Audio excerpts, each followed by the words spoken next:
BitSwap is the hottest new way to trade tokens. Crawling all the top decentralized exchanges, BitSwap will get you the very best price and value for your trades. BitSwap is changing the game. Try it now at bitswapdex.com.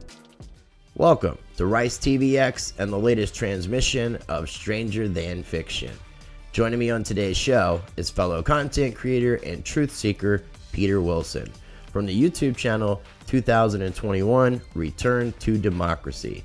Today I get to learn more about Peter and his work, and our discussion revolves around all things legal fiction and the history of how we got here.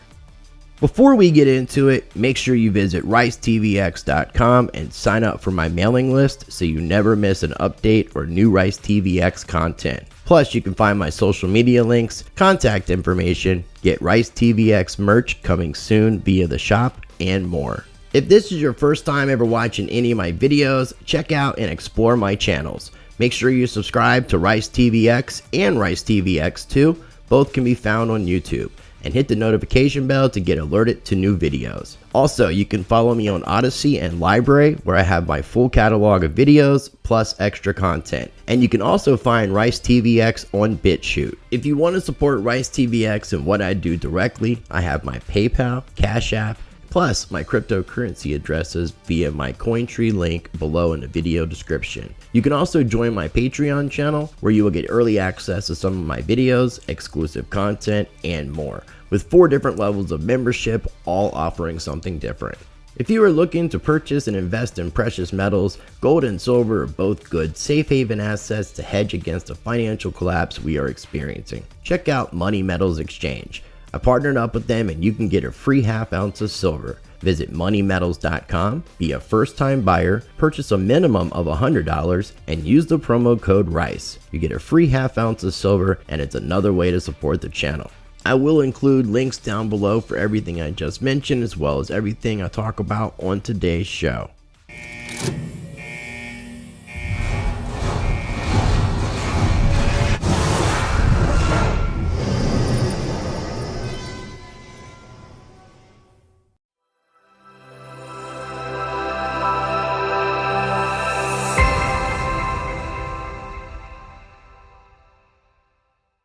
All right, ladies and gentlemen, joining me on today's show is a man named Peter Wilson. He has a YouTube channel called 2021 Return to Democracy, and he's also got 2 websites, which we're going to be talking about, called claimyourstrawman.com and smashadebt.com. So, Peter, I really appreciate you accepting my invitation to come on today. How are you? I am very good. Thank you very much. And yeah, it's great. Thank you for inviting me on. It's great to come on and see you.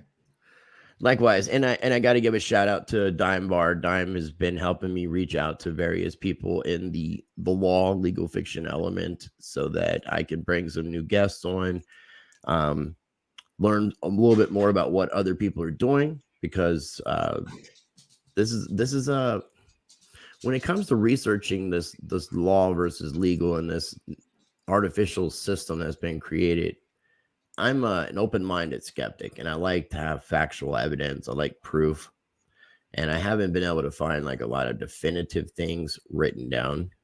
And that's where I try to have these kind of discussions with people like yourself who have been educating, because you spend a lot of time educating yourself. And I know in your YouTube channel, you mentioned Robert O'Deck from Observation Deck. So I'm going to have links down below for your YouTube channel and for smashadebt.com and claimyourstrawman.com, so people can check that out. But Peter, if you don't mind, for people who are unfamiliar with you, do you mind kind of giving an introduction as to who Peter Wilson is? Yeah, well, you know, I've done a lot of different things over many years. When I left school at 16, went straight into the Royal Navy. I don't even know if you're allowed to do that anymore, but we went straight in as a boy sailor at 16, and straight down to Plymouth, living down my own down there, straight out to sea, learning how to be a man in the Royal Navy. Absolutely crazy times. It was unbelievable. when I look back now, I'm amazed really that I'm alive. the crazy stuff that we've went through, you know. I mean, I was doing at 16 and 17 when you're not even allowed to be in combat. We were doing gun running patrols, you know, like in European waters, hunting, gun traders, going into war zones when we're down in the Iran-Iraq war, sailing around in the Red Sea and the Persian Gulf, sailing through the Suez Canal. That was all amazing stuff. And the later part of it, I was actually, I think, even more exciting when I was actually just based around the British Isles, but we were doing fishery protection. So we're actually boarding fishing boats, like, you know, like all hours of the day and night, midnight, 2 a.m. You would be up there pitch black, trying to board fishing boats with waves that were bigger than the ship, you know, and after that, I mean, all this time going through the Navy, I was always into sports, into boxing, and I was always into like martial arts and boxing all that time.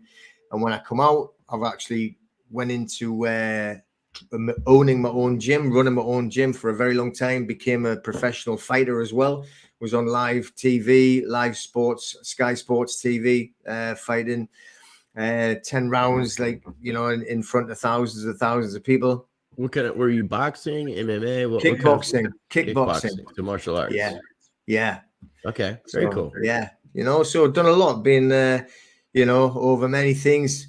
And once we retired from fighting, I just concentrated on building up a really professional training martial arts school for children and personal development rather than the actual combat side. So we pulled away from the combat side, concentrating on building up personal development and children's mind training, really. And we're really, really successful at that.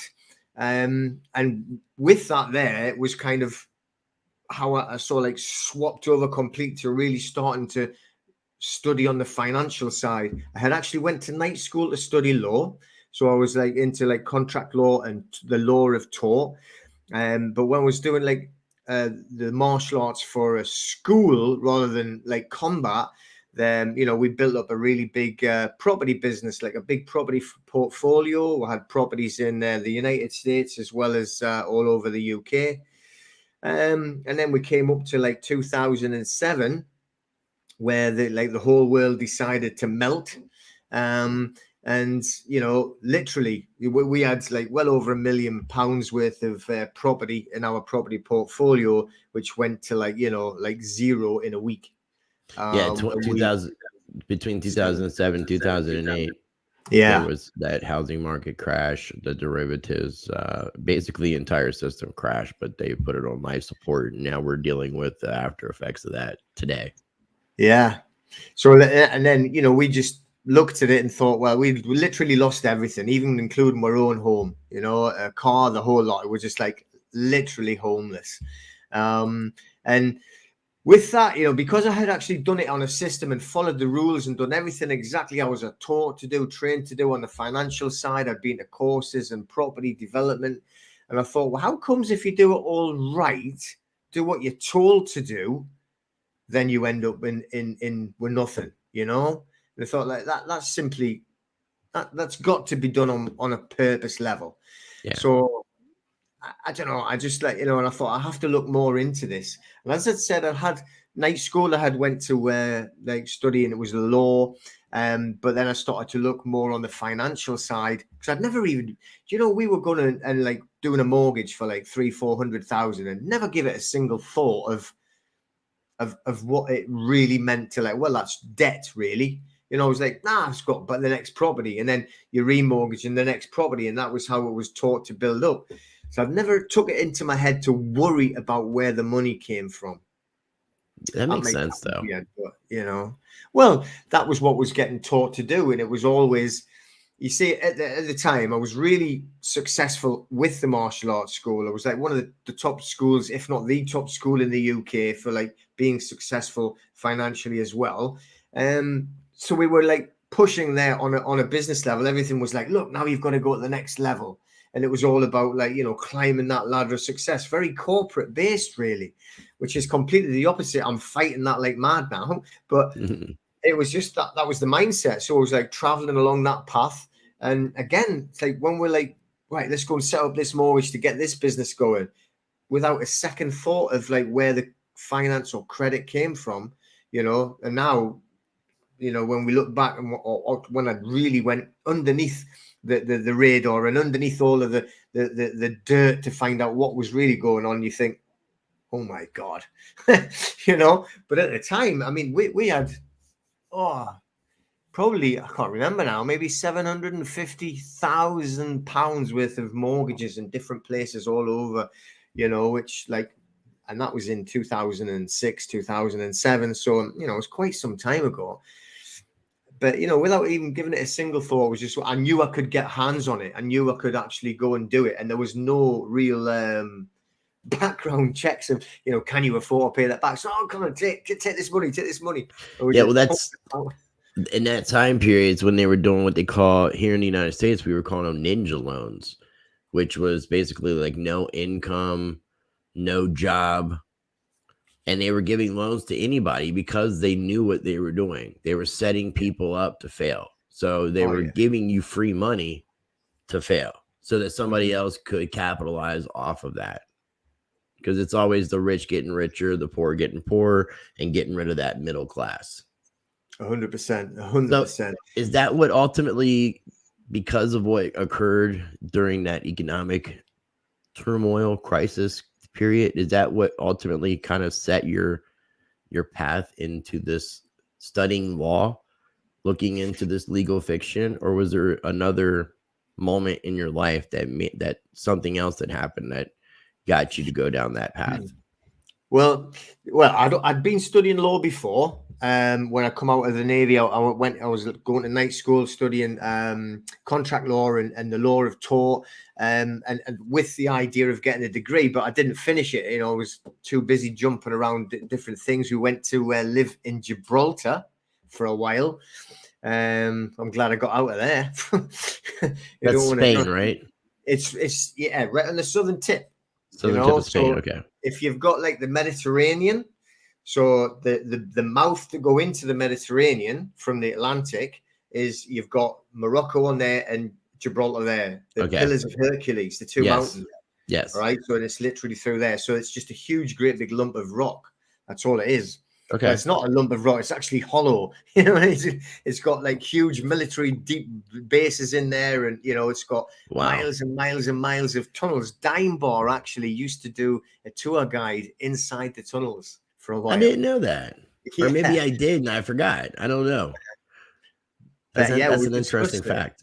Yeah, because I mean, just talking to him, I with being in the forces, we used to have access to certain areas, when the Royal, because it was a big Royal Navy base, and there was bits you definitely couldn't get into. But when he was doing the tours, you'd come up to huge, great big gates, and no way were you getting through to the next stage. But that's pretty wild. The main thing, like I said, where I started to dig underneath the financial part, which to find out, really on a financial scam basis, was when we lost everything, and that was like kind of like, this can't happen to like people who do it correctly. But obviously there's no such thing as doing it correctly, because the ones that are actually setting you up right for failure are the ones that are really doing it correctly and got no money invested themselves. They've got no they're not worried about mortgages or anything, because what they're doing is they're actually draining your life source as well as all of your financial resources to eventually just crumple you up and throw you away like that, which is, I've always been a little bit different. I've done things very, very different all the way through my life. Definitely a black sheep of the family, and I grew up. I was born into an Irish Scottish Catholic family, extremely strict, and this not the greatest sort of religious. I don't know what you would call it, but it was pretty hard for me anyway, and I didn't really get on very well with that. Although I'm the way I look at it now, I'm still very spiritual and believe in the creation and everything like that, but not the way that religion was taught and literally punched into you. if you weren't doing it their way, and that just gives you that little bit of edge of how to do things differently when things maybe don't go as you would plan, say, so and with having the background of studying the law and then going on to the financial side, I thought I actually knew quite a lot about mortgages while I was involved in it. But when you go underneath it, you realize that you know nothing. Yeah, no, it's definitely not what we've been supposedly taught.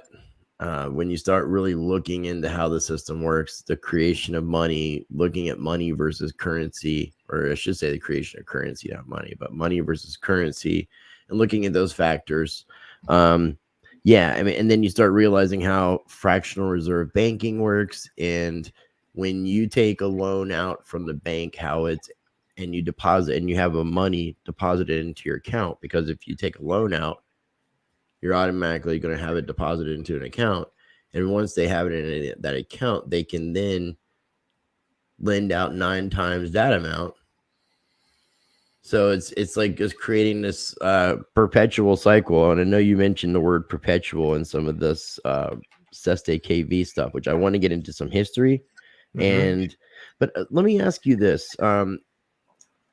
When you first started getting into this, it was because of what happened to you financially. And you have the website smashadebt.com. Was that kind of your first focus into this? Because this whole law, legal fiction is layers upon layers. I mean, you've got your trust aspect, your contract aspect. Some people talk about status correction. You have the private versus public. And then the debt, which could fall under UCC or SPC, the special party creditor kind of stuff. So it's not all wrapped up in one big bundle. Was it the debt stuff that you start looking into first? No.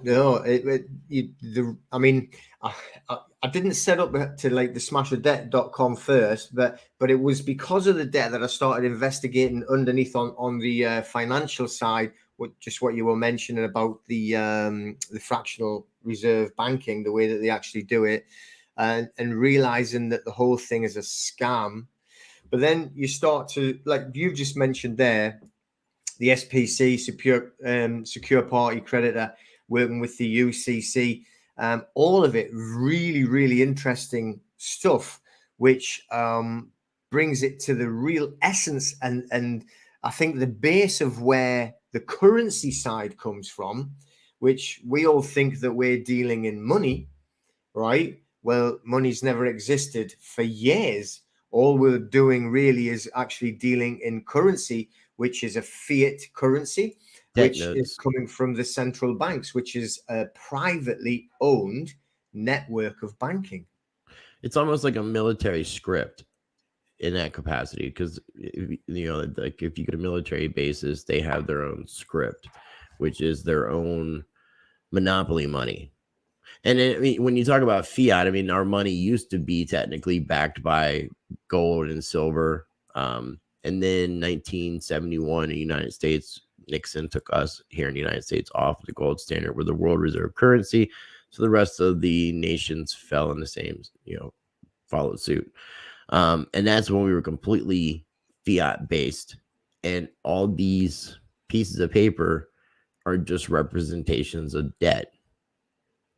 Yeah. And it's crazy. It's and people don't even realize that. Then they don't even realize that on top of the taxation, we have this hidden tax called inflation, where we're losing purchasing power on said currency, all the while being controlled by this whole thing that's created by debt. And it's a system that we just keep perpetuating. So that's why when people say, and I do want to get into this discussion, when people talk about us having a trust account, a creditor account, I'm like, and that's what all the money and everything in the world is based off of. Me studying economics, those things don't come into play, from my understanding. Our fiat money system is not backed by our labor or our trust accounts or our creditor accounts. Our fiat money system, especially in the United States, is backed by supposed to be the faith of the government, but it's the guns that the government controls that really back it up. Mm-hmm. The way I look at it, I mean, if you look at the way that the whole thing's been moving towards a central banking system, it's been doing it for centuries. It's not something, it's just, I've always find incredible whenever you try, people question what I'm doing, or, if I'm mentioning something and obviously it ties in with, a lot of it does tie in with what's going on right now with all of this. You got to be careful what words you use and what you say, but you know what I mean. Thank you for that. Normally I have a disclaimer that I say to people, hey, let's make sure we're watching words. And for whatever reason, I didn't say that before we record it. You have your own YouTube channel. So thank you for being conscientious and self-censoring yourself. Yeah. So, that's the thing. So, we've got loads of different, words like jelly beans and stuff like that we talk about, rather than all the other real words. But we're the same way. I call what happened in 2020 that I call it bananas. So banana 19 or whatever, which also results now in the big argument about vacations. Yeah. People don't want this forced vacation. Yeah. Sounds so much better. It does, yeah. And then I talk about the Chemical Brothers in the Sky. Chemical Brothers was a UK electronic band. So I try to, we got to use it. And you know what, Peter? It sucks that we have to do this. And then some people are like, well, just go over to BitChute or just go over to here.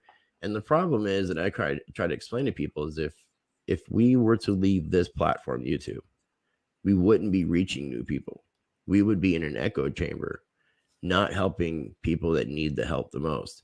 So I don't mind self-censoring and then having other information available on other channels and other outlets and pushing people to those. Yeah. Because I told you, like, before we started recording, if this goes well, I'd like to have more conversations. And maybe in the future we can do one that would be what I call an uncensored grown-up talk. So that, if you don't have your big boy pants on or your big girl pants on, you're not allowed at the tables for the discussion. Yeah. I've done a few of them as well. I had to go on different platforms because they say these naughty words. But but it's what I'm saying is, though, a lot of people who say, right, this has happened, all right, so it's only just they've just decided it, have this, so this government decided something, that government decided something, and they've all joined together. Don't be so, and they're telling me, don't be so crazy. There's no way in the world that they would just get up in the morning and decide that. Boris Johnson's not going to get up in a bad mood and do something crazy. I think, the guy's been owned since before birth. It's like, this has been going on for centuries building up to this.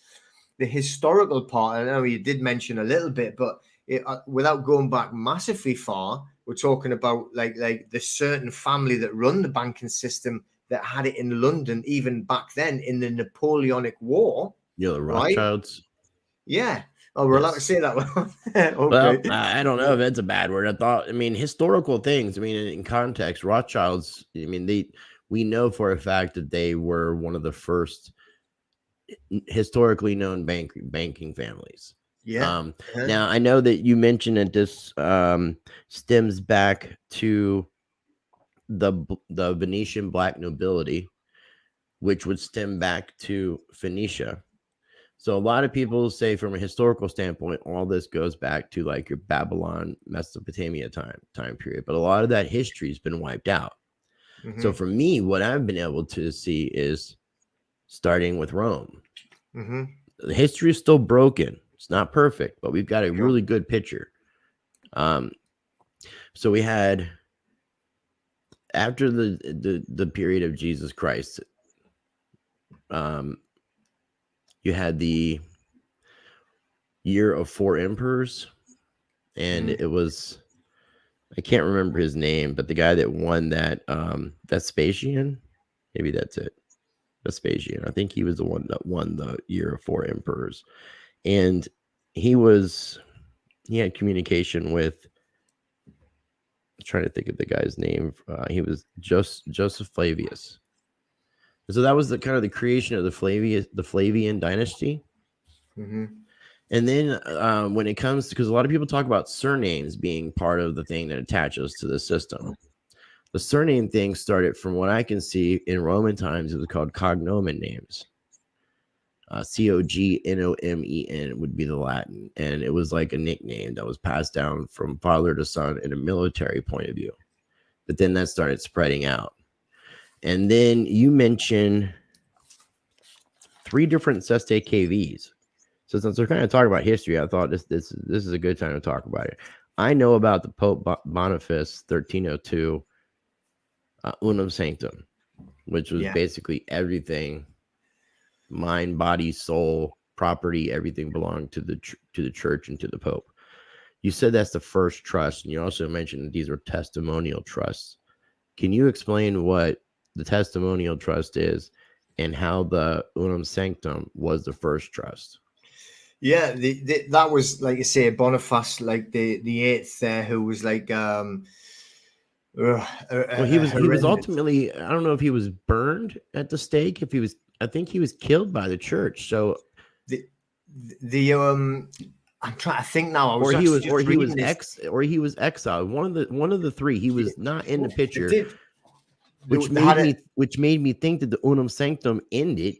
But then you mentioned for a perpetual remembering, or remembrance. Perpetual remembrance. That's what he put into it. So into the Unum Sanctum. Into the Unum Sanctum. So unless another Pope Pontifex was to undo that, then it would never go away, because of the fact that it was put for a perpetual remembrance. Is that correct? Yeah, I mean, which is it's the first time you ever hear that term used, was in the Unum Sanctum, which means like the one church, which meant everything. The only way you could get to heaven was through him. That's so he owned everything, and you had to basically give everything to him if you wanted to get through to heaven. That's really what it was. And that was supposed to be based off the fact that Peter was the one that Jesus said the church was being built on. The Catholic Church was supposed to be started by Peter, so the Pope was supposed to be in line with Peter and have Peter's role. Technically, that's the way I understand it. So that took place. And then you mentioned 3 different Cestui Que Vies that took place before the one that we're familiar with in 1666, which you mentioned to be a Babylonian sacrifice. Yeah. So let's back up to the first one in 1455. Okay. With Romanus Pontifex, is that the correct? The Romanus Pontifex, yeah, which was, they call them crowns. So if you have a look, there's a couple of really good images. Well, that would mean Roman king, right? In Latin, yeah. Pontifex means king, right? Yeah. So or ruler. This is what they're saying that they were, right? So even now, I think the wearer, they don't like the crown now because it's so big. You know, they like to wear a tiara, apparently, right? Right. But the first one was because they were crowned. There was 3 crowns, and that's what they called them. So it was the Cestui Que Vie trusts that were being set up, but they called them the crowns. And there was.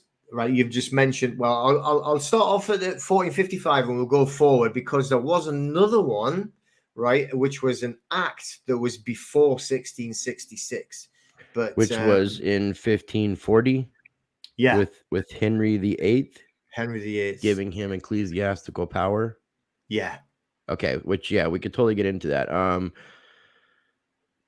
What I wanted to back up with was, and I got to go back in history and look at this, but during the time period of 1455, what happened to the Roman emperor? When was the Roman emperor, was the emperor losing power as the church was gaining power? And was that a something that took place in multiple years as a transition, or was it like one day all of a sudden the church is more powerful and the emperor is below the church? Because for the longest time it was the emperor, then the church below the emperor. Now it seems like we think the Roman Empire died, but it seems to have just transgressed into the church. Exactly. But I mean, there's two how would you describe it? Two like strains of research that I've done, and one of them was basically saying that which is so believable as well, that the Vatican was actually always financially backing the Roman Empire. So as the Roman Empire started to crumble and started to lose its power, then they were getting basically what's happening now, really getting bailed out by a bank, which was the Vatican Bank. So it literally took it to bankruptcy. All right, which is what we were talking about with the Rothschild family, what they did to England in the Napoleonic War just after the Battle of Waterloo. They literally bankrupted England and took over the whole of England there. So and a lot of that was from the three sons of the main Rothschild in the different countries, one in France, one in England, and I think Italy might have been the other. And they were basically financing all sides of the war. Yeah. So they were going to win either way. Yeah. Because either way, whoever won was going to be in debt to them. Yeah. So what they did was, I know we're jumping about a bit, but just to, because it's a good point on what you've just said. The guy in London, he had really good fast messengers that were actually at the battle. So what happened was when he got them to rush back faster than anybody else with the news, that like Wellington won, England had won. But what he did, he actually started to sell all of his stock in the stock market, right, in London. So all the prices started going down and down and down and down. And obviously all the rumors going around, spreading more and more rumors that they'd lost, right? Yeah. So they were all thinking, oh, we're dead now, I mean, we're all going to be speaking French next year, and it's like, it's all dropping down and down and down till he got rock bottom prices, which, that's what happens. It's what they've been doing all the time, still are doing. Yeah. All right. And then he bought everything. So he bankrupted the whole nation, then obviously they find out afterwards that he never lied. He just kind of like, made some crazy decisions that were bad business decisions if it had been the opposite way. So as it turns out, they were incredibly astute to do what he did. And that's how he actually got into the position of owning the whole of England, which is how they bankrupted it. And that also was like the start of moving everything to the power base of the city of London, that 1.2 square miles. It kind of reminds me too of like me knowing about George Soros and what he did in 1992 against the British pound. You think that the powers that be would learn from these things, but I'm assuming that these were meant to be happening for a specific reason, and they allowed for things to take place because Soros doing that made him one of the most wealthiest individuals, and he's funded a lot of very questionable things. That's me self-censoring myself. I don't think it's a problem saying the S word that ends in the Oros, but what he's involved in is definitely I would watch what I say in regards to that. But it all stems back to what you're saying. I don't mean to interrupt, so I want to go ahead and let you kind of go back from the historical standpoint. I want to try no problem. Well, obviously we'll jump backwards and forwards a little bit, but we'll take it back to like so you did have the Unum Sanctum, which is like 1302, which was when Boniface set up the first. That's from everything I've tried to research, that's the first testimonial trust there. So the and that was called the Romanus Pontifex. No, that was called the Unum Sanctum. He was setting it up. Now he actually got I'm trying to think of it. they were in a massive war, you know, like fighting each other all the time, the popes. It's never been a peaceful thing. So no matter how it's run, right, even way back then, they were literally trying to kill each other all the way back then. They always wanted to be the top guy. So you're looking at, you know, like the mafia family of being, you know, capo di tutti capo, whoever wanted to be it. And it's like still like that now, which I do believe, because of the stuff that's going on, it's not all going one way. And I think a lot of it is through people cannot stop killing each other, you know, on both sides. Right. You know. Oh, and then throughout history, I don't know how many periods, but there was several periods where there was more than one pope being recognized as well. Well, they moved it to France. You know, I think it was Versailles in France, so that they had two popes at the same time then.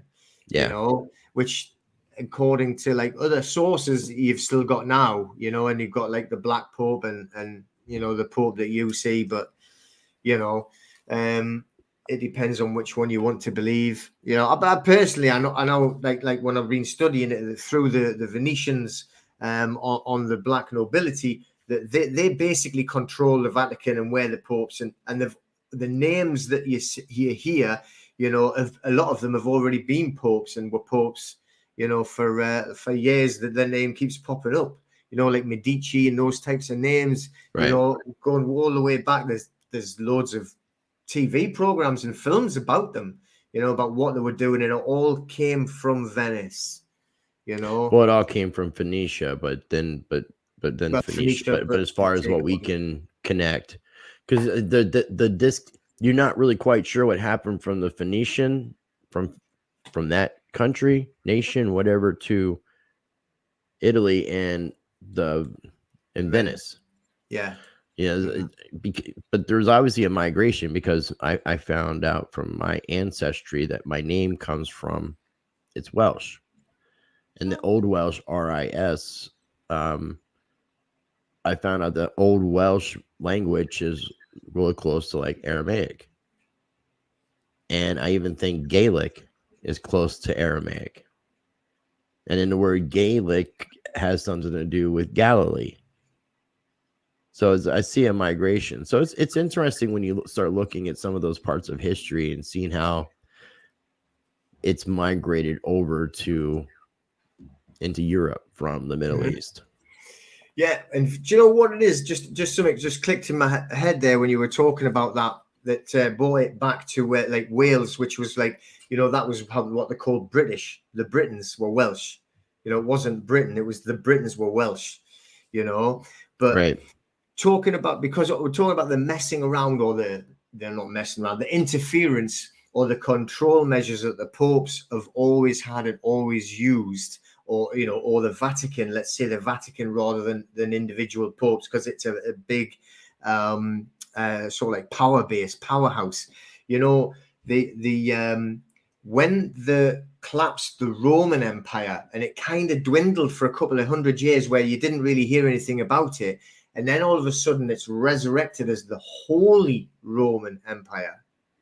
Yeah. All right. Again, it was a pope. Again, I'm trying to think of his name now. And he crowned Charlemagne, the emperor of Rome. Interesting. In 800. And that was like, what would be like right next to where they had the Roman Empire, then what they were calling the Holy Roman Empire, which took on a lot of obviously Italy and France, on mostly like parts of Germany, and that was held under Charlemagne. There's a lot of films about him as well, and you know, like they talk about obviously like these golden I don't think they were really, you know, but that's what they were like calling them. But at the same time, or like the same theme of things, because it was really what I was like really interested in when I was researching it, was the big invasion that they actually did of England, right? Where it was from a papal bull. It was the Pope, right, who actually gave permission and backing to William, who was called William the Conqueror or William the Bastard, whichever, was supposed to be illegitimate. And, when he actually sailed across and invaded England, he sailed across with the Pope's banners and the Pope's ring, with his seal, the Pope's seal. So what it was like the king who had made a king in England was called Harold Godwinson, was no bloodline. So they had lost the bloodline, right?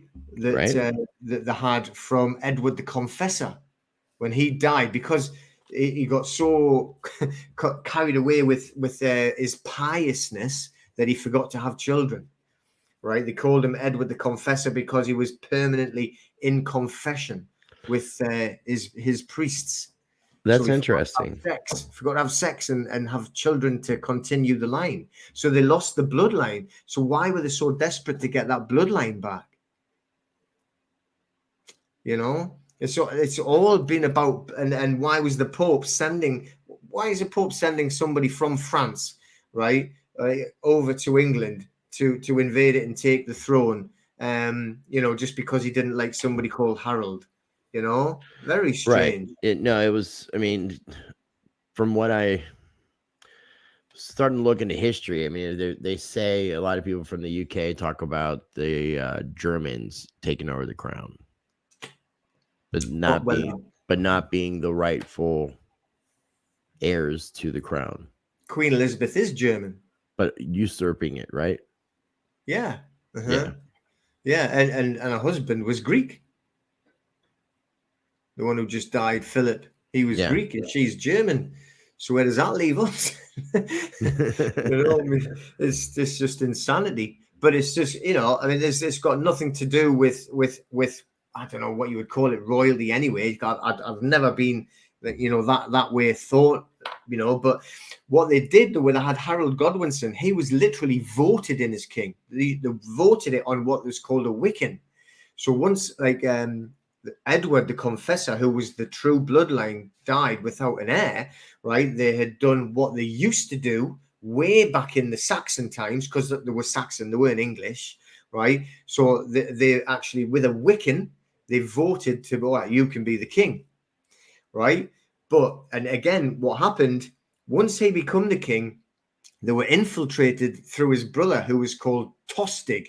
Right, so not many people that have known he had a brother called Tostig, they just think, oh, there was King Harold. He got killed by William with an hour of his eye at the Battle of Hastings, as if it was all dead clean cut and everything like that, and dead simple. Where, but what they had done is that they had infiltrated Tostig, which was his brother. So they had sent people to back Tostig up with, he had no money, he had nothing, right? Harold, who was the oldest son, obviously gained everything. Now he had Danish blood in him from what's his name? King Canute the Great, who used to run what was called Daneland, not England. Right? It was before. It was in the same geographical location of where England is. When it was the eastern side. Okay, that was all Daneland. It was all Viking. Daneland, yeah, from Denmark. Daneland. Okay. Yeah. Oh, interesting. So they've always had a little bit of an argument of who should have owned that half of England.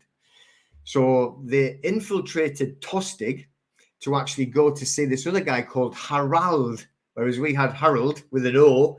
They went to see Harold with an A, who was Danish, and he actually invaded the north of England before William, but in the same year.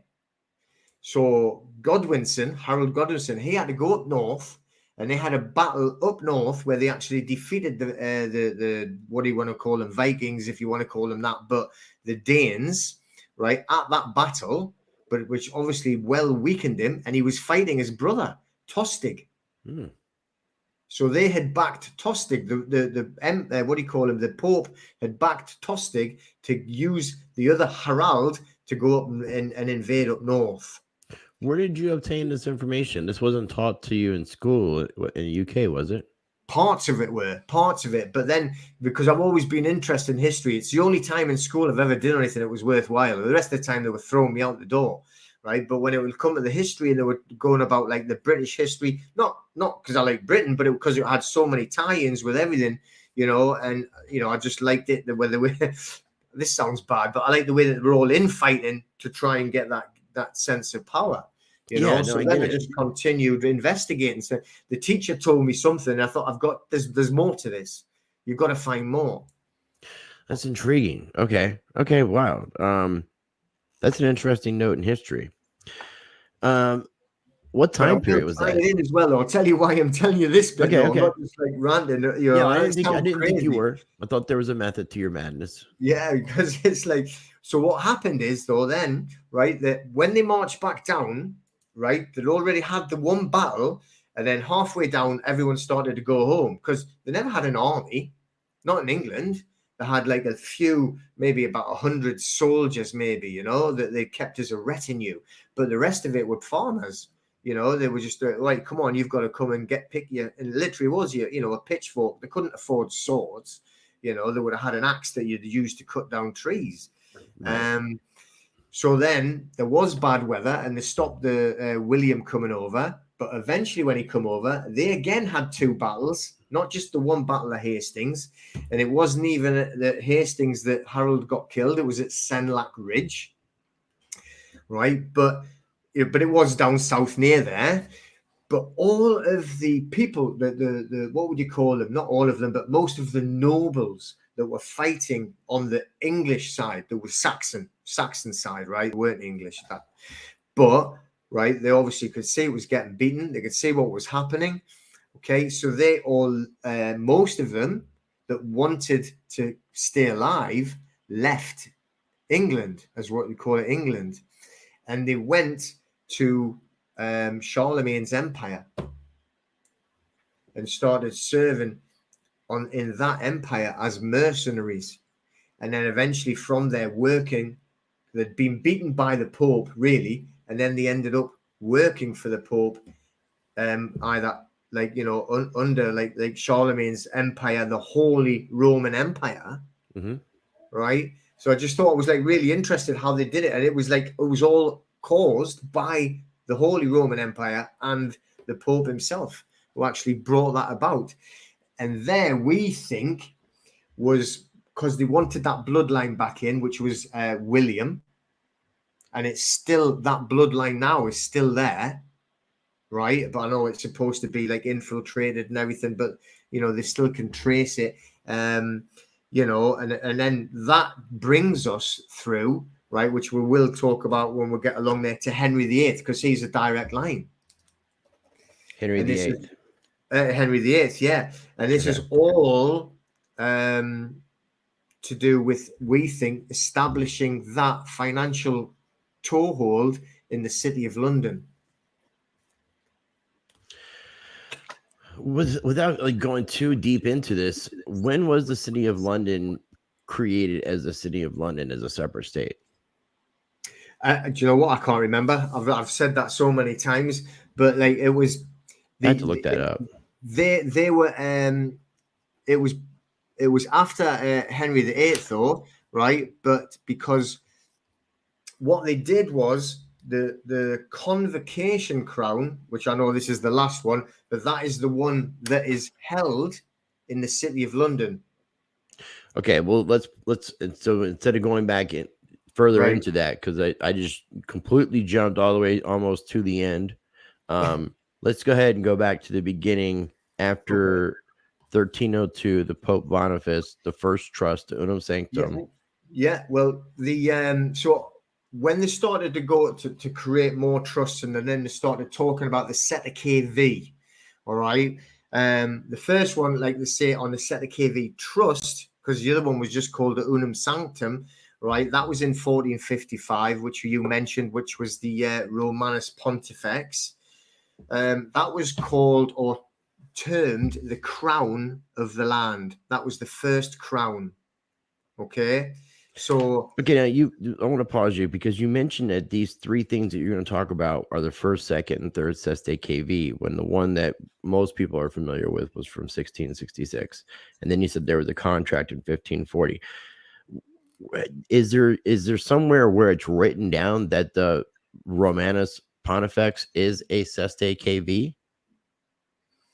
Or is this, or because I mean, is this something that you can tie together to show that, or are you just putting it in like a category of what the Cestui Que Vie represents? well, it's written down on the papal bull, right? It's actually written down that it is a trust. And On Cestui there, Que but Vie is French for, yeah, I don't think it's written Cestui Que Vie, okay, right? But it is a trust. all right. And it's a trust that actually takes into, through the papal bull, everybody's land. Now, can a trust be created like that when the people are being deceived? Well, that's the whole thing. I mean, like, let's face it, like on the Unum Sanctum, this is literally one man who's literally decided the whole of the world belongs to the church without asking anyone, And the church seemed to have ultimately done away with him. Well, I think what they've done with it wasn't the church; it was just another family that they wanted rid of him. Was it the 7th Pope Boniface or the 8th? The 8th he was, yeah. Okay, let's see here. He was abdicated from the papal throne. He spent his so he's abdicated, which means he was kicked out of the. He was kicked out of it. So he did the canon law, the Liber Sextus in 1298. Let's see here about his life and career. Because I thought he was ultimately killed. I don't think he was killed. Like, I don't think that they killed him. I know that because they were saying he worked with, like, they were basically referring to him as like Luciferian, not being of source, Father, Abba, God. I don't know, because he apparently had a pretty dark history. Yeah, oh, very much so. I mean, the well, the same thing when we actually look at there was another pope actually that also gave them permission and the banner and everything, the English we're talking about here, to invade Ireland and take over all of Ireland. But yeah, all of them have been pretty nasty. So he was beaten and nearly executed, and was released from captivity after 3 days and died a month later. So he was locked up, almost beaten to death, and died a month later. He was kept in captivity for 3 days. It was with the king, wasn't it? King Philip. Mm-hmm. Yeah, the king of France. Yeah, because he was trying to excommunicate all the impending French clerics from coming to the Holy See. So he was definitely at battle with King Philip IV. And it looked like he was ultimately apprehended. He was abdicated of his crown, or abdicated of his role as a pope, and then held in captivity for 3 days, beaten pretty much to death, let go, and then died a month later. Yeah. So that to me, even though it says in the Unum Sanctum that it's for perpetual remembrance, if his role was abdicated, it would almost undo what he did. Yeah. If Yeah. that makes any sense. I'm just too logical sometimes for my own good. No, I mean, but I think as well, that King Philip was like the fourth of France that you were talking about there. He was instrumental in getting the next pope elected as well, which was to replace Boniface. Yeah, because it was one of the it was one of the ministers from King Philip who actually attacked Boniface when he was in his home. Okay. He had a special home, like like a palace somewhere, and they attacked him. That makes sense. But they didn't kill him. You know, he was beaten. You said that, yeah. But like, and then they But kind of. I mean, who knows what part of history is written down correctly? So we know about the Unum Sanctum, 1302, and I interrupted you asking about how the 1455 was the Cestui Que Vie. So let's talk about the Romanus Pontifex, because that was the one where you said that the crown, which would have been the Pope, was taking all land by birthright into a trust. Yeah. Into the trust. That trust, they set up that trust, and that is it's like a papal bull. So it's written in history. You can read it on the papal bulls. So the Romanus Pontifex, they called it the first crown, or the crown of the land. Like I say, there's some good pictures, and you'll see the Pope wearing 3 crowns on his head. It's like 1, 2, 3 built up like that. And that's what it would be. It would be based off the Romanus Pontifex, the Aeternus Regis, and then the Convocation crown. Yeah. Okay. So the first one, right, is like I said, is like to take the land.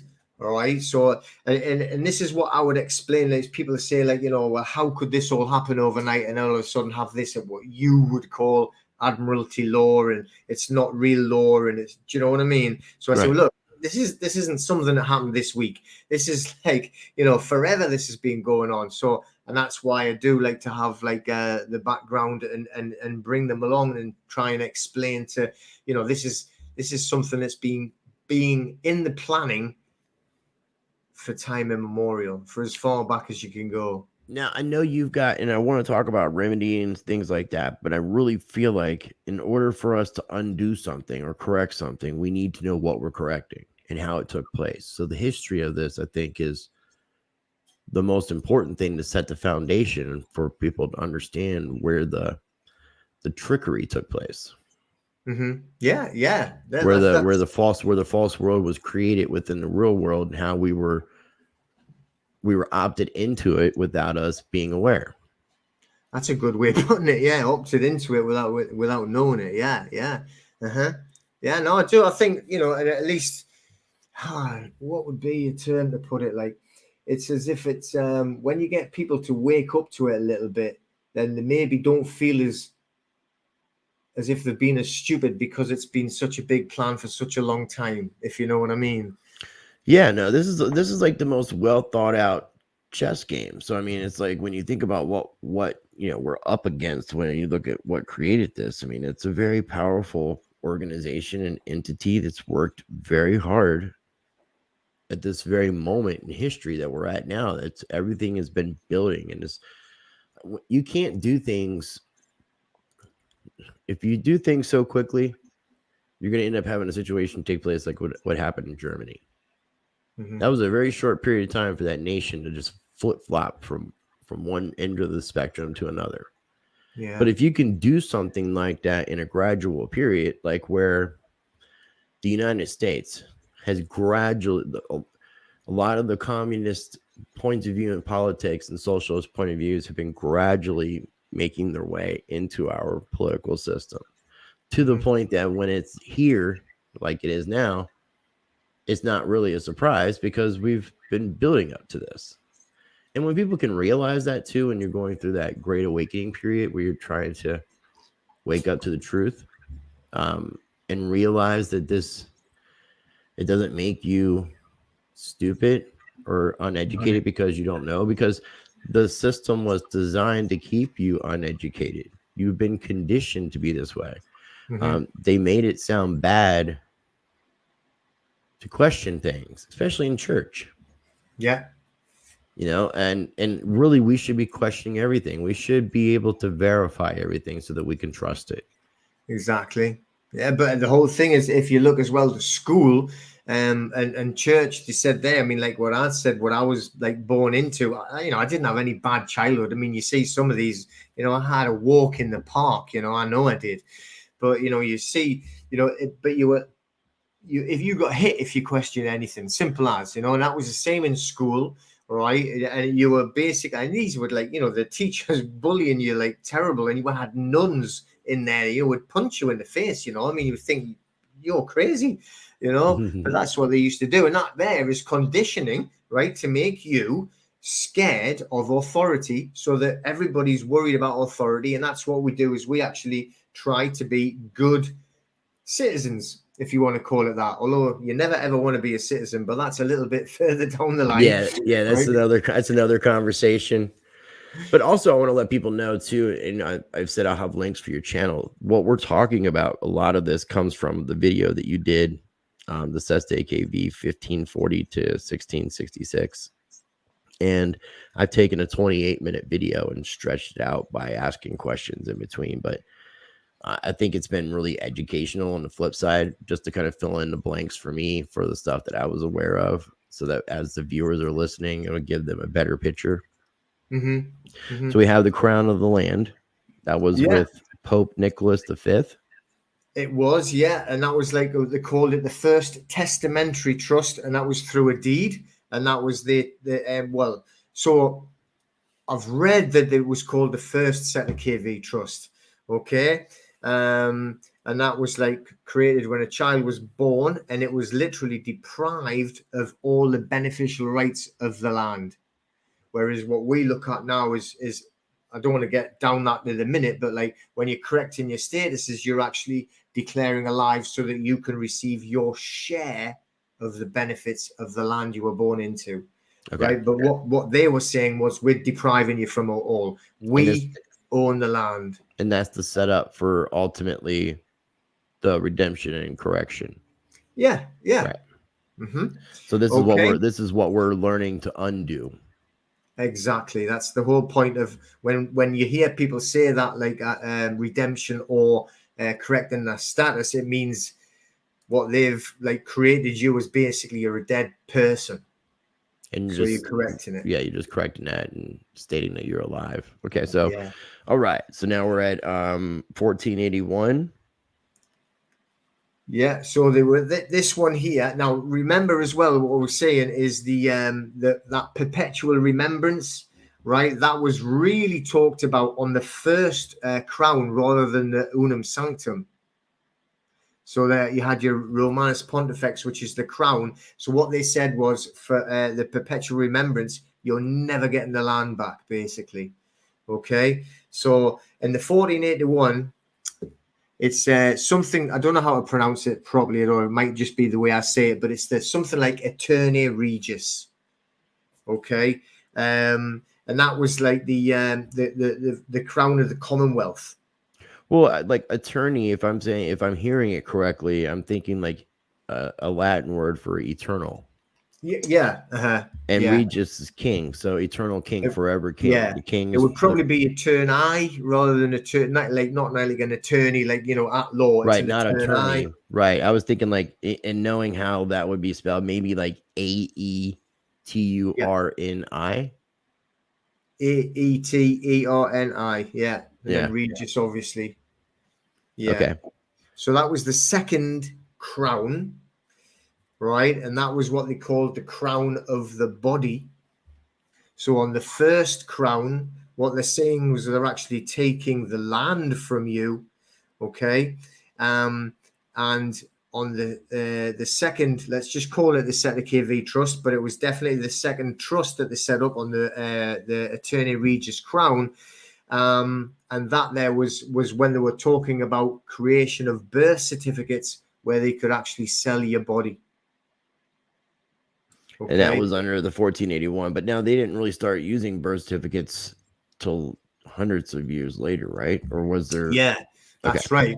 Yeah, I think this was where they were starting to actually, they used to do it all back then by writing it into the church Bible. Yeah, no, that's how all the birth records used to be, and that's how all the marriages were done. Yeah. Now you have to register your child and get a certificate or a license for marriage. Yeah. Which all ties back to the Regis, the crown, the government, the man, Mm-hmm. Exactly, so and that was the second crown that I had. So that's going on to the Attorney Regis. And that was But also the second one was also for a perpetual remembrance as well. well, it probably would have been spoken of, but the first time it was ever said, right, was on the first one on the Romanus Pontifex. Okay, I was just clarifying whether or not it was used for the second one. I've never heard it actually used again, in line with when they've said the set the crown. Only the first. Before we move on, you mentioned that the Attorney Regis, also the crown of the body, also created the Roman person. Yeah, which would be the artificial entity. Yeah, the slave. The mask wearer, the slave. Yeah. Exactly. Yeah. Uh-huh. So that's bit the mask wearer bit comes from like the ancient Greek word of person, which was like taken on the persona, where they would have a false. Yeah. Actors wore masks back then. They didn't show their natural face. They all wore masks from what I remember. Exactly, yeah. Which is very strange, isn't it, compared to what, with it being a person, now. So I'm pretty sure that the law, or not, it's actually not law, but when they're ever talking about anything on a legal side, it's always the legal side has to be towards the person. Never ever mentions man anywhere at all in any statute or anything like that. Right, because man deals with law, person deals with legal. Exactly. Yeah.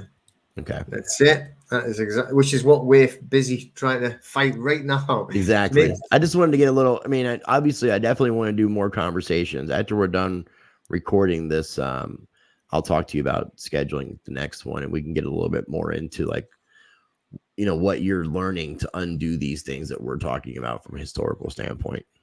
Mm-hmm. Yeah. No, that's good. So the next crown that we have is called the Convocation Crown, which was one of my favorites, I think, because I can say the word properly. But this is the ones that they've moved around as well, and they've still got there. And this is where the word, or not the word, but the name, everyone's heard of the Crown Corporation. All right. The third one, this is where it comes from. The word, the Convocation Crown. This is the one they're talking about. So when they say, it's the Crown Corporation, they actually mean the Convocation Crown. Okay, but it's a mouthful. You're not going to be saying that all the time. Now, this is in 1537, the third one. Now, this is the one that they call the Soul Crown. Okay, so if we look back to the first one, all right, it took all of the land. Imagine that the let's just say it's the Vatican. So the Vaticans took all of the land to say they own the whole world, everything. Mm-hmm. So the second one was turning everybody into a Roman slave, so that now they owned all of the bodies. So they've owned all the land, now they own all the bodies. And on the third one, the Convocation Crown, what they're saying is they also own everybody's soul. Which, if I'm not mistaken, what you just mentioned with the three different Romanus Pontifex, the Attornus Regis, and the Convocation Crown, all are separately together make up what Pope Boniface did with the Unum Sanctum. Yeah, because he was stating all three of those things in the Unum Sanctum. He was, exactly, but also the King what we say was Philip the fourth, right? Fourth. He got I'm trying to think of his name now. I'll have to quickly look through my notes. He actually got the next pope in, and he forced the next pope to renounce the Unum Sanctum. Okay, so that's exactly what I was curious about. So it was because I thought the renouncement of the Unum Sanctum would have been done by the church itself, but you're saying that it was King Philip IV who got the next pope installed, got that pope to undo what Boniface did. And then what Nicholas and the other popes up through Pope Paul III, because I'm not sure who the pope was for the second one. just reinstate it what Boniface did, but separating them out instead of just like declaring it all in one big swoop like Boniface did. Kind of did it like in 3 stages. Yeah, that's what it looks like. Yeah. So what they were saying, like in the 1537, with the convocation crown, was what they were saying when they baptized you. Okay, some people say christening, but the word baptized, you dip in the head in the water. That is when they claimed your crown At birth. Sorry, your soul at birth. At birth. So like when anybody, even if today, from a non-denominational Christian church that decides to baptize their baby, are technically performing this ceremony for the Catholic Church. Yeah. Wow. But as an adult doing baptism, based off of what was said in the Bible with John the Baptist and Jesus Christ, Yeshua, would that be put in the same category? Or was this just taking something natural and distorting it? That's what I think. This is like, taking what you're saying John the Baptist had created, right? And mocking God. Yeah. Okay. That's what I look at it, and just a quick one, because, I'll not go off, but it's just funny what I was doing it, because right now we've got, there's different ways where we were talking about how to get, remedy, if you want to call it that, or how to correct your status and everything. And part of it is tracing your certificate of baptism. So like I said, I was born into a very strict Catholic, Scottish, Irish Catholic family, and I had to find, I don't have anything to do with anyone. I'm totally away on my own, but I just had to trace my baptism certificate, look, so I've got that there. And unfortunately, they got the wrong date on it. So they sent me that, because this is what we want. This here, you see where the name is written. It's written. No, what if you weren't baptized as a child, or what if you don't have access to that information, or the? Well, you have to do it a different way, but there is Okay. Luckily for me. We'll get into that, because I'm taking notes for future conversations. So yeah, certificate of baptism. All right. So we're talking about 1537, third Cestui Que Vie, the crown of the soul, or the soul crown, created the Crown Corporation. That was done by Pope Paul III. Okay. And the convocation of the crown was done by baptism at birth with the infant, which was handing over your soul to the church. Yeah. So, the thing that I think is what they're using the water for.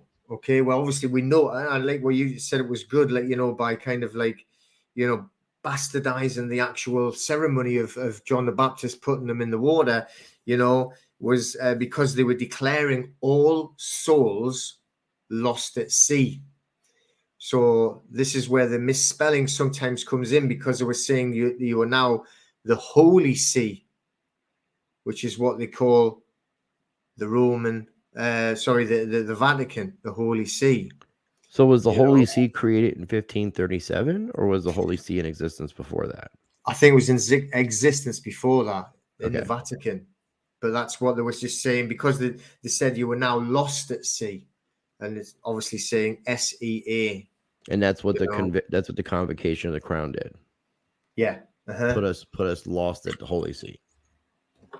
That's what they say, but you were lost at sea. But like when you look at the way that they do the words, they always have them like mixed together, so that it just, you could use either one. Is it SWE, or is it SEA? So they're always confusing the two together, and I think on purpose, Right. Well, babble, confusion. Yeah, exactly. Exactly. It's brilliant. Like you see a lot of the, when you hear about like children's films, if they are children's films, but they're talking about, the Babel fish, and, how and you would be talking, well, they called it Babel or Babel, you're talking Babel, but it's amazing how many truths are just sitting in plain sight. what, what could Yeah, be like a kiddie story. If it's and it goes, I mean, it goes back to me like from the spiritual aspect, even things that Christ said, those with eyes to see and ears to hear. Mm-hmm. And based off everything that you told me, I've come to the conclusion, a while back, that all of this stems down to spiritual warfare. Mm-hmm. All right. So not to drag it out, we have the 1537 Convocation of the Crown, and then in between 1537 and 1666, we have the 1540 deal with Henry VIII. You want to explain that? Yeah, we see these ones here now. With the going and researching it, that it's not an act. Okay, so they're saying that the first one was like a Cestui Que Vie trust, the second and third one was Cestui Que Vie trusts. But the first time that you actually see somebody calling it an act, which is something that a government does, not the church, all right, was King Henry VIII, and this was in 1540. Now, he was awarded the Convocation crown with the influence of the Venetians. So again, they're getting themselves involved there. So, what you've done is they've actually got him the crown. This is in literally in London, right? But it's not the city of London. It's his court. Okay. King Henry VIII's court. So that's when he's got the ecclesiastical power. So that's when he did the first Cestui Que Vie Act, and declared all the land belonged to the crown. So it wasn't just his crown, it was the Convocation crown. So he was bringing in all the land. So he said that he could now take all of the land of the church, which at the time was called the Catholic Church. Right. So, but nowadays it's very, you can see there's a massive difference, but it wasn't really like that. You had the Celtic churches up north. See where I live now. This was all Celtic. You've got a big island there called, you might have heard it, like Holy Island or Lindisfarne, and that was where all of the monks and the Celtic monks were. This is where they actually taught Christianity, early Christianity, from that island, coming down through the north of England and then going south. Okay. But when you had the Romans coming over, as in the Roman Christians, all right, they were all really, really wealthy. You see? Mm-hmm. So when we had the Celtic Christianity, the Northern Christianity, if you want to call it that, their basis was poverty. They were pious, and most of them died by being hermits. We've got like what they call a hermitage just up from where Holy Island is, a little bit away from where the island is, where they used to go and literally just sit in a cave and die. So, but it was about like being pious and about poverty and looking after the people. And they were very self-sufficient. They used to like make their own food and grow their own food and everything like that. Whereas when it started to come from the Roman Christians, they were all about wealth. So now the churches down south started to creep up north. We're just getting more and more wealthy all the time. So they had all the wealth. They had all the land. The churches owned nearly all the land in England. So all of the arable land, all the farmland, all the cattle, all the sheep, it was all church land and church owned. So they were like extremely wealthy, which compared to King Henry VIII, he was a pauper. So they did the deal with the influence of the Venetians, that he was awarded the Convocation crown, and that there gave him the right to claim all of the wealth of the church in England. Which is when I mentioned earlier, the ecclesiastical power that was granted to him. Yeah. That's what that was, giving him the power that was in place of the church. Mm-hmm. And then I don't know if you mentioned this, but I also wanted to, you probably did, I just wanted to highlight that in 1537, under the third, the Convocation of the Crown was also the creation of what we know as the Crown Corporation. I believe that you said that, but Henry VIII would have passed that ecclesiastical power on to the city of London? Well, he didn't. Okay, so how'd that take place? Well, what happened is like it was coming down to 1816, right, which is quite a big jump. So all of the monarchs have held the convocation crown until 1816, which Since is what Henry VIII. yeah. So Now they still hold the ecclesiastical power, by the way. The Queen is, according to the Church of England, is God's representative on earth. but the Vatican says that the Pope is the representative on earth. Yeah. So there's a little conflict there, huh? Yeah. So that's the Protestant and Catholic, because the Church of England is now Protestant. So that's when Henry VIII did this, see, and he took all their land. There was nothing to do. He wanted rid of his wife, apparently, and it was a good reason to build up all the story from it. So he had a guy called Thomas Cromwell who helped him, right? Not Oliver Cromwell from like the Round Hat days, which many people know about, but Thomas Cromwell. He did more work to claim all of the land in England and all of the church and all of the power and all of the wealth in England more than anybody else. And he was with Henry VIII. Yeah. Okay. And he was the only person more powerful than Thomas Cromwell was Henry VIII. Okay, so in between 1540, which we just mentioned, with Henry VIII getting ecclesiastical power, and then that being changed, all monarchs having that until 1816. In between that, we have the Cestui Que Vie that most people are familiar with, the 1666. Which is the 1666 one. Now, you said that was you mentioned that it was a Babylonian sacrifice. What, aside from the fact that it was, you're mentioning that it was a Babylonian sacrifice, what was the purpose of the Cestui Que Vie in 1666? Was it, I'm asking this also as a double question, was it a way of remedy for what was done between 1455 and 1540? Don't think so, because I think it's actually made it even more solid, because now the act itself in 1666, we then had a parliament. Okay, so we just didn't have a king or queen. We had a parliament as well that were making acts of parliament, which it's like statute. You know, you have the same type of thing, you know, by the Senate, is it? So the 1666 was an act of parliament that was signed into law by the king. Yeah.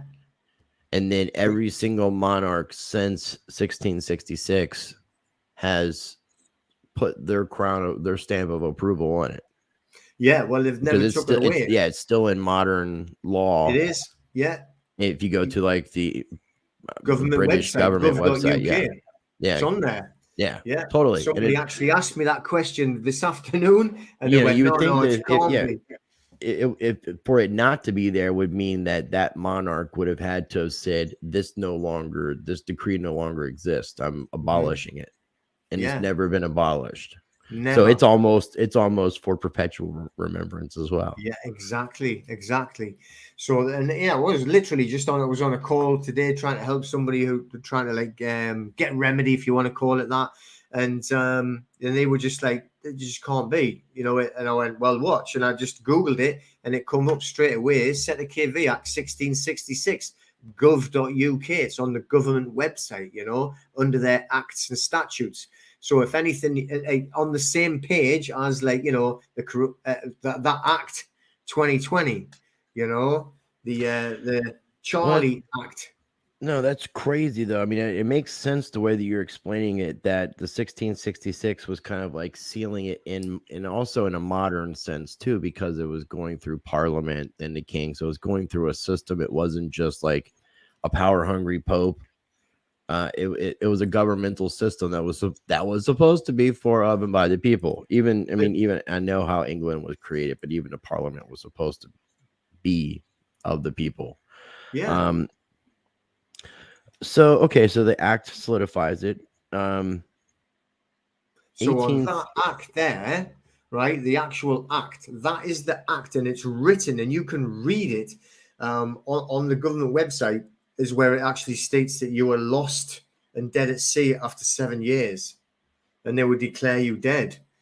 And they use it, which I mean, obviously, you know, it's up to them what they do with things. They use it to basically declare everybody as a person, which is a Roman slave, and everyone is dead at sea. So they claim everything. Now, if we look at this now, and you want proof of what we're talking about, the actual crown of the land, now you cannot own. There we go. Cestui Que Vie Act 1666. It's still in there. Right. So you'd never believe something that would still be there from 1666. You know how archaic it must have been if you were thinking about, you know, what kind of law would you need for, like, you know, walking down the street in 1666? It's going to be totally different to what you would need now. But there it is. It's still there, and it's never, ever been changed or adapted. Nope, it does. It's an act to redress of inconveniences by want of proof of the deceases of persons beyond the seas of absenting themselves upon whose lives, estates, do depend. So it's even in Old English. They haven't Yeah. even, they haven't even modernized it. No, they haven't changed the words of it to what would make more sense. I mean, Yep. you know, it's hard to read. And it You know, says just an act of English Parliament. I didn't think of it in those contexts. So, I mean, that's why I'm glad that I was having this conversation with you, because, I mean, these are things I'm familiar with, but a lot of this kind of really kind of connected the dots for me as far as from the Unum Sanctum to the Cestui Que Vie, because I knew there was some sort of tie-in. I just couldn't find it. And you found it, sir. So again, want to tie in the first crown, which was the Romanus Pontifex, which they said, right, or what's his name, Nicholas V said they would own all of the land, and you would have no benefits from the land. Okay, so that what they said was, when your child was born, then they had no rights to the land or the share of the wealth of the land that you were born into, which is by the Bible, you know, we are born and we are given dominion. Like your mineral rights. Exactly. So where the nation is able to profit off of the mineral rights of the nation, that has not been redistributed back to the people. Exactly. So now, just as the proof, right, which now I'll explain in a second how the name, the Crown Corporation, came about, right, which is where it all goes to. But a lot of people think it still relates to the Queen, which it doesn't. It doesn't. The Crown isn't the Queen. But you could. I would think, though, that, not to interrupt, I would think that was on purpose, though, so that you wouldn't be able to distinguish. Yeah. Oh, for sure. No, because I mean, the Crown Corporation sounds like, if you just were to say something like that to somebody who didn't know what we were talking about, they would think the Queen of England started a corporation. Exactly, but which is what I think it was done on purpose, and this is what I'm saying, like how clever and how long this was planned for, because they took the crown and they gave it to Henry VIII in 1540, right? And it actually ends up getting taken off the royal crown, right, off the royal family, and given to the City of London, and I mean the 1.2 square miles City of London, in 1816. So that the City of London actually gets awarded the Convocation Crown in 1816. Sorry, you know. But now, how was it? How was it specifically awarded? Well, what happened was, this is we were talking about this before. It was the Napoleonic War. So they got bankrupted. So then, when they were bankrupted, the Rothschilds, they now owned the crown. So they awarded the crown to the City of London, which became is the financial district that they're in charge of. So all it did was move the seat of power to the city of London into the financial district, which is what they were working towards all along. All along. And then you have Vatican City, the city of London, and Washington, D.C., the District of Columbia, which are all three separate states. Exactly. And they're actually talking about trying to make D.C. like an actual state in the United States now. But it's interesting to think about how the three work together in coordination, because you have the religion side of it, the financial side of it, and the military side of it. Exactly. You've got the empire. You got all you need. Guns to back it up.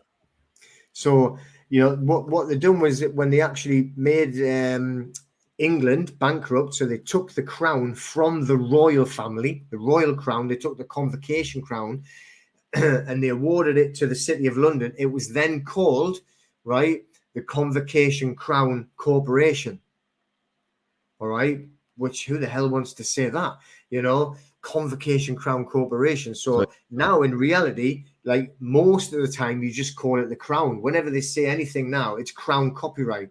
Your name is Crown Copyright. Your legal fiction, which is your name in capitals, is Crown Copyright. That's just what everybody calls it.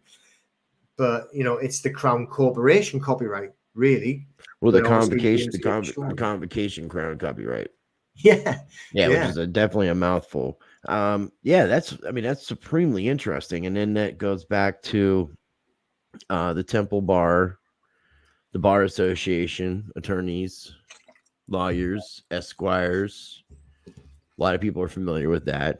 I was saying we're going to try to keep this to around the hour and a half mark, and we're around there. We could still continue on for a little bit more if you want. Was there anything else between the Unum Sanctum to the 1866 creation of the Convocation Crown Corporation that we didn't cover that you want to cover? Because otherwise, the only one thing that I was saying there, just as like if you ever, I know you like proof of things there, right? When they did that first, the Romanus Pontifex, when they took the land off everyone.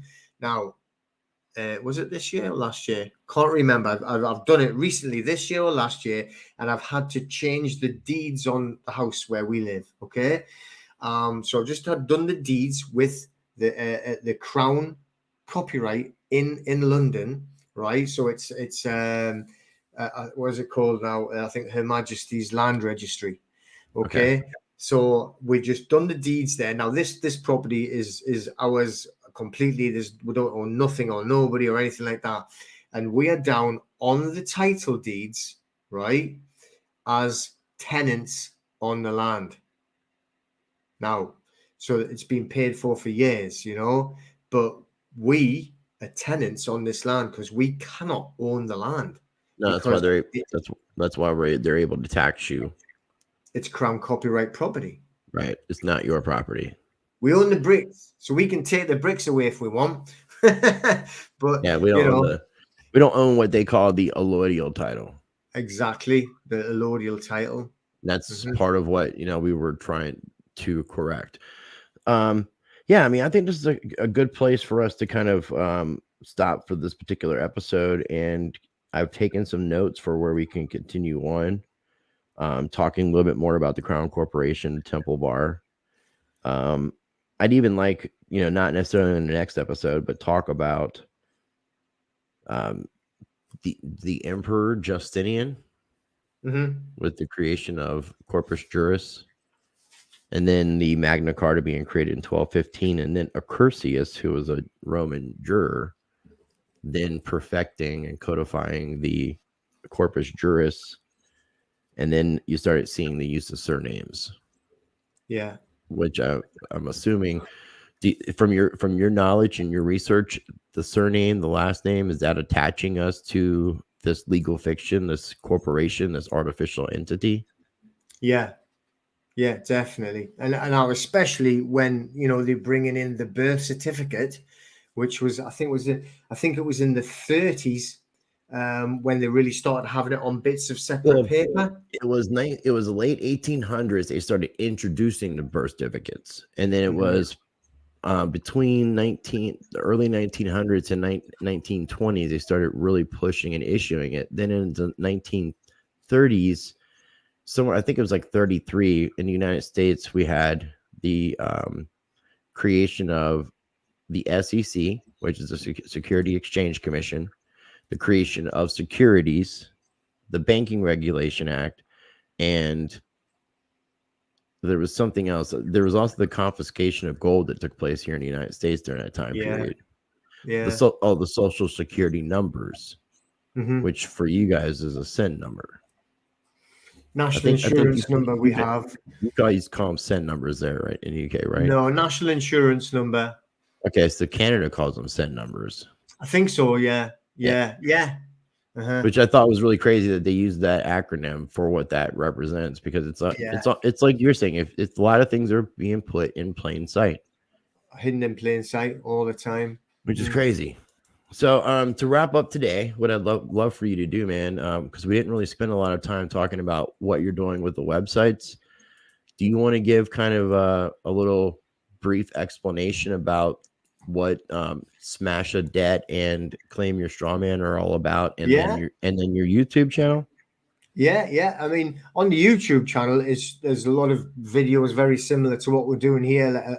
Most of them are really sort of like myself going over a bit of the history. Then some of it is more modern and about how we actually combat the slave system that we're in. So there's different sort of like types of videos on there, as well as talking about the debt level.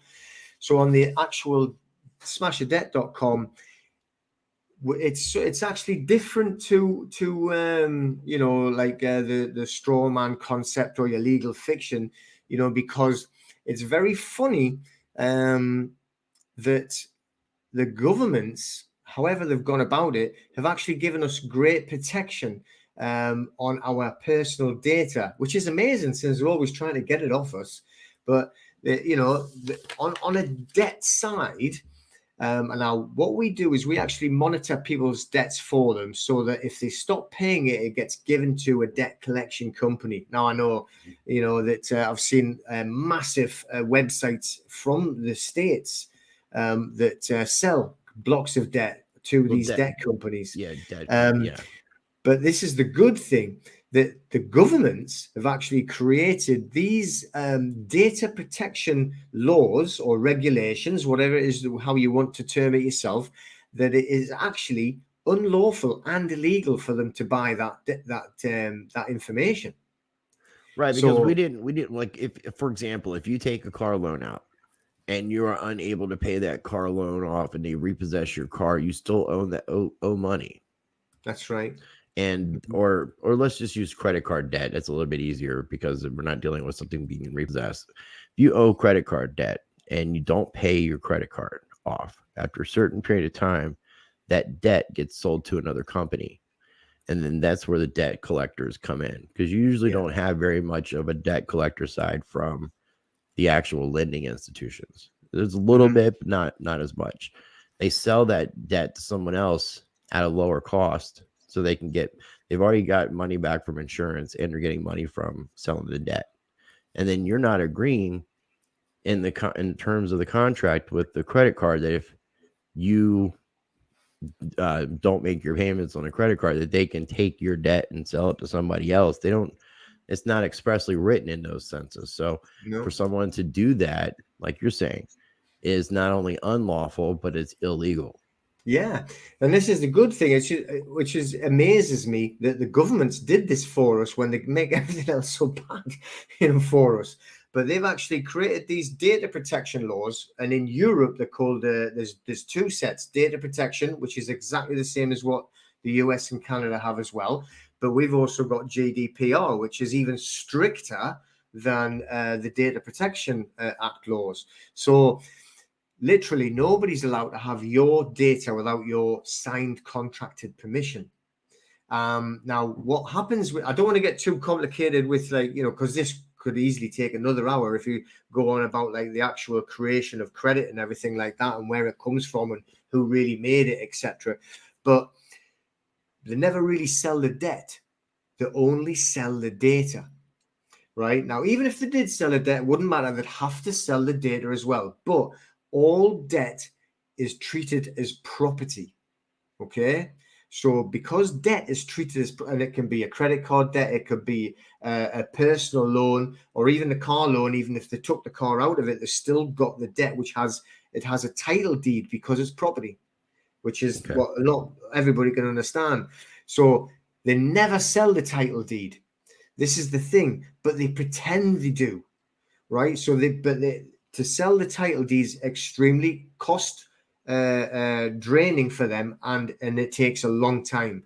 So just to sell your data onto a collection company means nothing, right? So what they do is they actually close your account down and write the debt off. So if you're not paying it, they'll write it off to tax, so they lost the tax, which is a profit to them. You've got to remember, they're all targeted for profit every month, every quarter, and if they're falling down a bit, they're going to sell more debt faster. So, like, you know, they'll get rid of your details. And I've seen the sites, you can compare it to like an eBay site, right? And on the eBay site, but it's an eBay site where these companies go in and buy huge blocks of debt. So there's like, 10 million in this block, and it's only for like $5,000. You know, and the average debt is $2,000, and it's like 4 years old, and it contains everyone's data. Well, that's illegal. But not everybody knows. And see, what happens is they get these notes and they put big red letters on debt collection company, and then they come out with all the psychological tricks to scare people, right? And then as soon as this boom lands, you know, and you get these letters in, a lot of people get worried, stressed out, and they start paying it, and it's completely illegal. But once you start paying, you've made a contract. Yeah, to say once you agree to anything on a phone, because they reach out to you on the phone. So I mean, when you verbally agree to things like go ahead and set up a payment for me or something like that, then you're agreeing to take on that debt that you don't need to take. Yeah. So I guess the other thing I heard you mention was this. Because there's a lot of sites that offer debt consolidation. This is not what this is. This is more it says destroying your debt for good. So if you're interested in learning about that, then check out the website smashadebt.com, and then you can check out the information by clicking on your options. What about, and we can do future episodes where we can go into this more. But what about the claim your straw man? Is it something completely different than what the Smash Your Debt is all about? Yeah, completely different. I mean, the what we actually do on there, really, because a lot of people talk about your legal fiction and they call it your straw man. You know, you'll hear that term a lot, the straw man. I think there's lots of I prefer legal fiction just because it relates back to artificial entity, which we can all straw man. There's a lot of argument for the whole straw man thing, and it's kind of also been kind of tainted in a sense, like free man on the land, or the oxymoron exactly of sovereign citizen. Yeah, exactly. You know, I prefer legal fiction myself, you know, as well. But it sounds basically more proper. Yeah, but I mean, it is good when you look at Wizard of Oz, though. Yeah, no, you're right. Compare it with that type of thing. It's just like, I mean, talk about slap you in the face, you know, with the truth. You know, there you go. The whole film. There's so much of that film. I mean, like people can. That is a conspiracy theory episode, all in and of itself. Because I mean, there's like talk of the creation of the IRS there. A lot of things with the Tin Man. It's very well, I mean, I've been I don't know where this is written down, but everybody says that if this is a battle of like good and evil, light versus darkness, that the darkness has to play by rules and has to put the truth out there. Mm-hmm. Yeah. Well, yeah. I mean, I don't know if it's a rule written, but like I hear that all the time as well. Yeah. So maybe that's what a lot of this like Wizard of Oz stuff and all that is about. The Matrix. It's them putting out truth in codified ways. Yeah, exactly. But so really what we're talking about on a legal fiction side, so you're cloned. Let's call it that. It's just an easy way of calling it. So when you're born, through your birth certificate, you literally have two of you. You get the copy of your birth certificate, but they create a second one within 72 hours. Again, biblical, because it was Jesus coming out of the tomb after 3 days. So within the 72 hours, they create this second birth certificate, which has got your capitalized name on. So your one, I think mine, I've been fiddling on with it when I was doing the birth certificate of baptism. You can see it's got just my name is just Peter, just their little one, and nothing else written on. But the just a second one, little Peter. Yeah, just little. Just little Peter. I had to you said Peter and little, and I had to put it together in a little Peter joke. Yeah, but what I meant was not Peter Wilson. Yeah, right. Now I get anyway. you. Yeah, because what I have is only thing I have is my certificate of live birth. Right. Well, we find it really difficult to get them. Everything in the UK is hidden a lot more than it is in Canada, United States, and even in Australia. It's easier to find them certificates. In England or in the UK, I think they've been practicing it a lot longer. The deception and with no, that makes sense. Close. And plus, it's like the motherland. I mean, it's exactly. Like you're in the heart of the beast in that sense. I mean, where the United States, because that was something that I want to ask you in future episodes. You had mentioned how you're going to try to see how all this applies to the United States. And that would be one of my questions. Everything that we talked about from Pope Boniface to 1816, without us answering the question today, is how does that apply to the United States? Because it seems like we have a simpler remedy for status correction, but we can get into that in another episode. I'll let you go ahead and finish explaining about claimyourstrawman.com. So, I mean, that word you've just mentioned, remedy, basically what we're doing is we're giving you a remedy so where you can have more control of your legal fiction or straw man name. So, so what you actually do is you can set yourself up so that you become more private and that you're actually now declaring that you are alive, all right, through, various different ways that we have and methods that we have. And then from there, you can actually have a control of your legal fiction name. So, and I say that to control it, you can never own it. You've got to remember that it's crown copyright property or convocation crown copyright property. But you can be the man acting as. Yeah, exactly. Trading. Because that's what the attorneys are acting as attorneys. They're acting attorneys and they're practicing law. Yeah. So yeah, what you're saying makes complete sense. And being able to choose, because that would be another thing that I wrote down for talking about in future episodes would be law versus legal, the private versus public, status correction, and how trust and equity law and contract law come into play and where common law falls into all that. Just setting you up for some future episodes. Yeah, definitely. So, but I mean, that's basically what that is. So we actually help people. And I actually do this for people in all over the world. They've done the methods that we actually put you into the private, as it were, so that you can start having control of your legal fiction. And a lot of times we call it, you control it because you can put different hats on. So you can be standing as the man and put your man hat on. Right. But if you need something from the legal fiction, then you can put your legal fiction hat on, whereas it would apply to you if it was beneficial. Right. So, for instance, not that I would recommend anyone going near any hospitals whatsoever in the UK right now. But, if you needed hospital treatment, you can get it under your legal fiction name because it's under the straw man name or the legal fiction name, your capitalized name, No, this has been something too. Now I'll bring it up for another question, but from a spiritual standpoint, looking at this from the words of Christ, not being of this world, not being in the world, the idea of being able to wear a hat as we choose to wear seems like we're still being a part of the world, as opposed to just exiting it. And you're just getting out of the whole beast system. It's almost like we're finding ways to participate. You see what I'm saying? So that's been like one of these. That's been one of these things that have been like philosophically on my mind. Yeah, but you see that. I mean, I get a lot of grief, of different people feel like because of my what would I say? Certainly the method, but also like my perception of it and the way that I deal with it.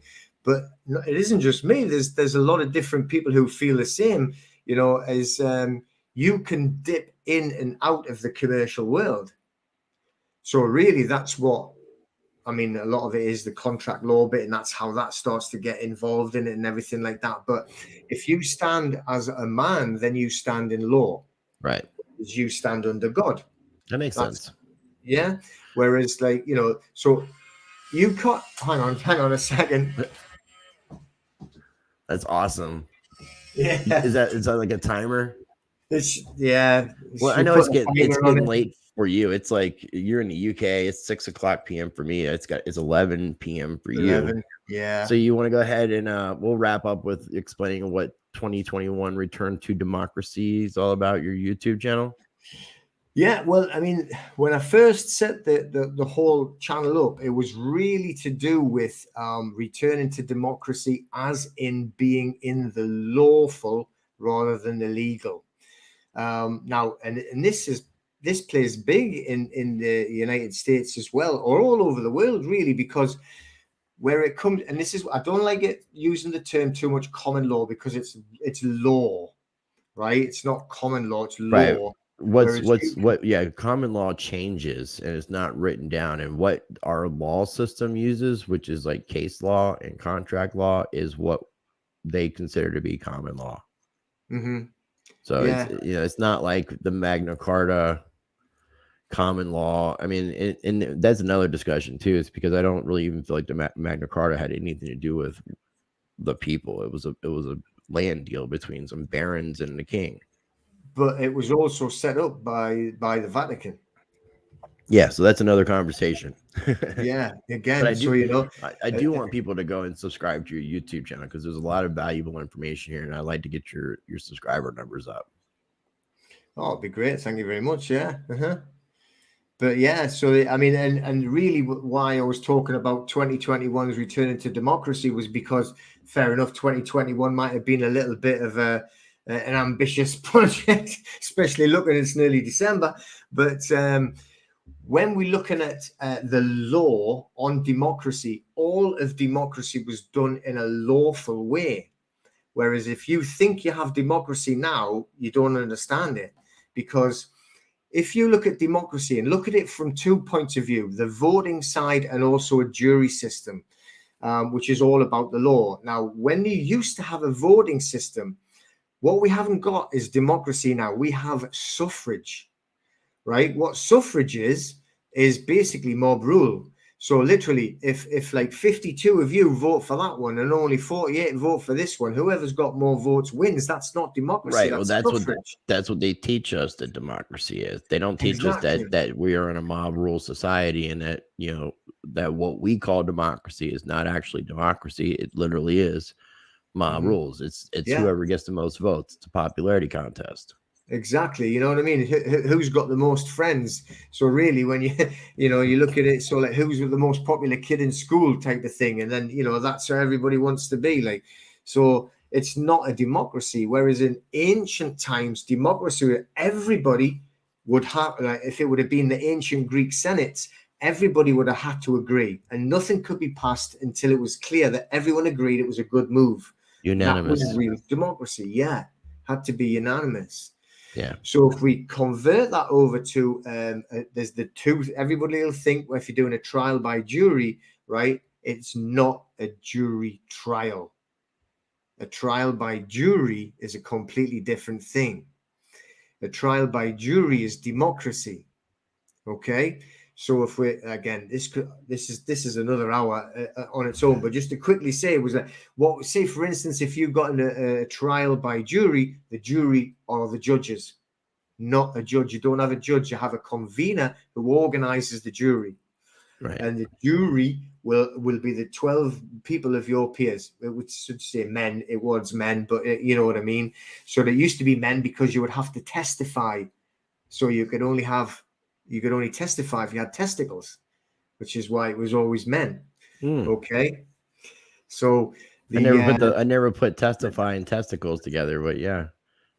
Yeah. Big word. Big word for a little Peter. I had to bring it back around. I know, I walked into that one, didn't I?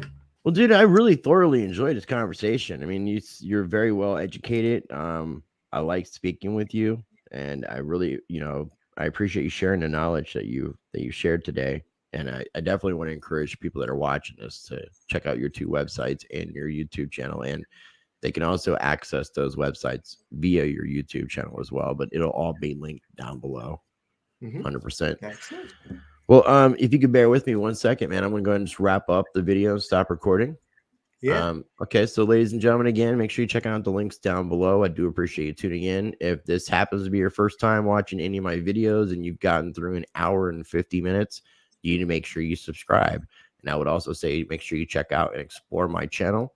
I would encourage you to check out my Odyssey and library channels because I have my entire catalog of all my videos there, where I've had to delete more than half of my content. I've deleted about 70% of my content, Peter, from YouTube because of them giving me strikes and all the censorship and stuff going on. So it's crazy. So make sure you're following me on not only the backup channel on YouTube, because that could become the main channel, but also over on Odyssey and library. And all this is linked down below. As always, I encourage you to be the change by practicing change.